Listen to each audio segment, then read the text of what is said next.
তুমি কি অনেক পড়াশোনা করার পরও পরীক্ষায় ভালো রেজাল্ট করতে পারছো না? তাহলে কনগ্রেচুলেশনস, তুমি সঠিক জায়গাতে এসেছো। আসসালামু আলাইকুম। আজকে আমি তোমাদের সাথে শেয়ার করব এমন কিছু টিপস যার ফলে তুমি কঠিন পরিশ্রম করেও ভালো রেজাল্ট করতে না পারার কারণগুলো বুঝতে পারবে এবং কিছু গুড প্র্যাকটিসেস অ্যাডপ্ট করে তোমার রেজাল্ট ভালো করতে পারবে এবং তোমার পদক্ষেপগুলো হবে খুবই এফিশিয়েন্ট, অর্থাৎ তুমি তোমার সময়কে সেভ করতে পারবে। সো চলো আমরা দেখে নিই। সো আমাদের মধ্যে অনেকেই কিছু ট্র্যাডিশনাল ব্যাড প্র্যাকটিসগুলো আমরা এখনও চালিয়ে যাচ্ছি। সো তার ফলে যেটা হচ্ছে, তুমি কিন্তু অনেক পরিশ্রম করার পরও তোমার যারা প্রতিযোগী তাদের থেকে পিছিয়ে পড়ছো। সো সেই ব্যাড প্র্যাকটিসগুলোকে কি? নাম্বার 1, বই রিডিং দেওয়া। সো তোমরা যারা সায়েন্স নিয়ে পড়ছো বা আর্টস কমার্স, স্পেসিফিক্যালি সায়েন্স, তাদের কিন্তু বই রিডিং দেওয়ার মতো কিছু নেই, রাইট? এটা কিন্তু উপন্যাস গল্প না যে তুমি জাস্ট চোখ দিয়ে রিডিং দিবে। মানে এইটা হচ্ছে সায়েন্স। সায়েন্স মানে তোমাকে স্পষ্টভাবে ডিটারমিনিস্টিক্যালি সচেতনভাবে জিনিসগুলোকে পড়তে হবে। সো বই রিডিং দিয়ে টাইম নষ্ট করার মতো কিছু নেই। সো তুমি সারাদিন বই রিডিং দিয়ে কাটিয়ে দিচ্ছ, you are no good. Okay, so তোমার কোনো লাভই হচ্ছে না এবং তোমার পরীক্ষা খারাপ হবে। সেকেন্ড থিং, অসচেতন মুখস্থ। অর্থাৎ তুমি যখন একটা জিনিস মুখস্থ করছো, তুমি রিলেট করে মুখস্থ করছো না, রাইট? জাস্ট তুমি সংখ্যাটা মুখস্থ করছো, তোমার কাছে অস্পষ্ট আবছা আবছা থেকে যাচ্ছে, এইটা করা যাবে না। তোমাকে সচেতনভাবে মুখস্থ করতে হবে। সো অসচেতন মুখস্থ তুমি করছো, এই জন্য তোমার পরীক্ষা খারাপ হচ্ছে। নেক্সট যেটা থিং, সেটা হচ্ছে তুমি সিকিউ প্র্যাকটিস এবং এমসিকিউ প্র্যাকটিস আলাদাভাবে করো না। তুমি জাস্ট বই রিডিং দাও, পরীক্ষার আগে জাস্ট কনসেপ্টগুলো দেখে যাও, চোখ দিয়ে দেখো, 2-1টা অঙ্ক করো, তুমি মনে করছো তোমার এক্সাম ভালো হচ্ছে না, বাট তুমি এভাবেই তোমার মোস্ট অফ দ্য টাইমগুলো নষ্ট করছো, বই জাস্ট কনসেপ্টগুলো দেখে বই রিডিং দেওয়ার মাধ্যমে না।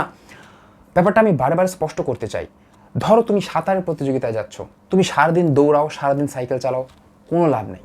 তুমি সাঁতারের প্রতিযোগিতা যাবে, তোমাকে সাঁতার কেটেই তোমাকে প্র্যাকটিস করতে হবে। So that's the thing.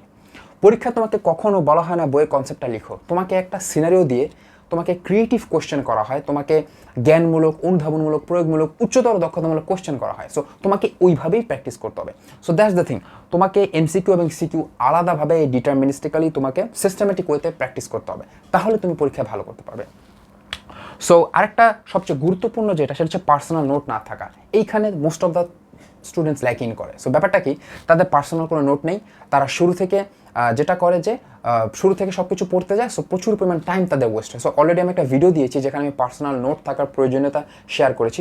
So watch out that video, তাহলে তোমরা অবশ্যই বুঝতে পারবে যে পার্সোনাল নোট থাকাটা কতটা জরুরি এবং সেটা তোমাদের কতটা টাইম সেভ করবে। সো সিক্সথ রিজন হচ্ছে, বাট এটা last but not the least, that is learning ফেজে এবং এক্সামের সেম অ্যাপ্রোচ। অর্থাৎ তোমার শুরুতে চ্যাপ্টার যখন মাত্র শিখো, শেখার জন্য যেভাবে পড়ো, পরীক্ষার আগে সেভাবেই লাইন বাই লাইন পড়তে যাও না, এইভাবে হবে না। তোমাকে একটা পার্সোনাল নোট থাকতে হবে। পরীক্ষার আগে তুমি সেই পার্সোনাল নোট থেকে কনসেপ্ট দেখে খুব দ্রুত তোমার বইয়ে দাগানো কয়েকটা টাইপ ওয়াইজ ম্যাথ প্রবলেম দেখে তুমি সিকিউ কয়েকটা, এমসিকিউ কয়েকটা প্র্যাকটিস করবে, দ্যাটস ইট। এইভাবেই তোমাকে এক্সামে অ্যাপিয়ার করতে হবে। সো এইগুলো হচ্ছে যে ট্রেডিশনাল কিছু ব্যাড প্র্যাকটিস, যেভাবে আমরা যদি সারাদিনও পড়ি আমাদের কিন্তু রেজাল্ট ভালো হবে না। কীভাবে তুমি এই ব্যাড প্র্যাকটিসগুলোকে রিপ্লেস করে গুড প্র্যাকটিসগুলো অ্যাডপ্ট করতে পারো, সো চলো সেগুলো দেখে নিই। সো নাম্বার 1 থিং ইজ সচেতন মুখস্থ। অর্থাৎ তুমি যেটা মুখস্থ করবে সেটা সম্পর্কে সচেতন থাকবে, বা সংখ্যাটার মধ্যে যেই কনসেপ্ট বা যেই আইডিয়াগুলো বলা আছে তাদের মধ্যে রিলেট করার চেষ্টা করবে। So that's the thing. Next তোমার কাছে আছে কি কনসেপ্ট খুঁজে বের করা। এটা আমি বারে বারে বলি যে একটা বই এত মোটা, পুরো বই কিন্তু তোমার সিলেবাস না। তোমার ওই বইতে কিছু কনসেপ্ট, কিছু ফর্মুলা, কিছু থিওরেম, কিছু প্রবলেম, এইগুলো হচ্ছে তোমার সিলেবাস। সো তুমি সারাক্ষণ বই পড়ে তুমি ধরো একদম মুখে ফেনা তুলে ফেলছো বই পড়তে পড়তে, রিডিং পড়তে পড়তে, দ্যাটস নট গোনা ওয়ার্ক। মানে এইটা এইভাবে কাজ করে না। তোমাকে যেটা করতে হবে, তোমার লার্নিং আউটকাম কি, ওই চ্যাপ্টার থেকে কী কী ইম্পর্টেন্ট, মানে লার্নিং অবজেক্টিভটা কি, সেই জিনিসগুলোকে তোমাকে ফাইন্ড আউট করতে হবে এবং সেইগুলোই পড়তে হবে। সেই টপিকগুলো বা সেই কনসেপ্টগুলো পড়বে, তার উপর ম্যাথ প্রবলেম প্র্যাকটিস করবে যদি থাকে, কেমিস্ট্রি হলে তার উপর বিক্রিয়া, বায়োলজি হলে ওই প্রসেস বা ওই সিস্টেম, এগুলো নিয়ে পড়াশোনা করবে। So that's the thing. তোমাকে খুবই প্রিসাইজড ওয়েতে পড়াশোনা করতে হবে। ওকে, সো নেক্সট হচ্ছে যে টাইপ ওয়াইজ এক্সারসাইজ। অর্থাৎ তুমি এক অঙ্ক 10টা করে তুমি নিজেকে খুব বড় মনে করছো না, এটা করা যাবে না। তোমাকে 10টা টাইপের একটা অঙ্ক করতে, মানে তোমার এরিয়া, তোমার নলেজের স্কোপটা বাড়াতে হবে, ঠিক আছে? তুমি জাস্ট একটা অঙ্ক করেই তোমার পৃষ্ঠা ভরে ফেললে, খাতা শেষ করে ফেলে, এটা হবে না।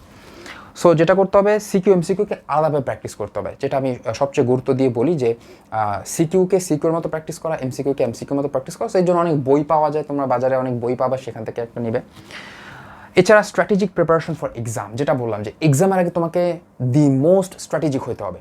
কারণ এক্সামের আগের টাইম, মানে এই প্রিপারেশনটার উপর ভিত্তি করেই কিন্তু দেখা যায় তোমরা অনেকেই নলেজ লেভেল সেম, বাট এক্সামের প্রিপারেশন খারাপ নাও এবং এক্সামে তোমরা লিখতে গিয়েও অনেক ঝামেলা করো। তার জন্য কি হয় যে টোটাল ইউটিলাইজেশন হচ্ছে না, অর্থাৎ তুমি যে পড়াশোনা করছো সেটার পুরো আউটপুটটা পাচ্ছ না। সো তোমাকে এক্সামের আগে স্ট্র্যাটেজিক প্রিপারেশন নিতে হবে। সো এটা আমি তোমাদের কাছে ছেড়ে দিচ্ছি। সাবজেক্ট ওয়াইজ স্ট্র্যাটেজি কী কী অ্যাপ্রোচ হতে পারে, গুড প্র্যাকটিসেস তোমরা জানতে চাও তাহলে সেটা অবশ্যই কমেন্ট করে আমাকে জানাবে। এবং আমার ভিডিওগুলো যদি তোমাদের কোনো বিন্দুমাত্র উপকার করে থাকে অবশ্যই সেগুলোকে তোমরা শেয়ার করবে, কারণ আমরা একটা কমিউনিটি হিসেবে গ্রো করতে চাই। সো ধন্যবাদ সবাইকে, আসসালামু আলাইকুম।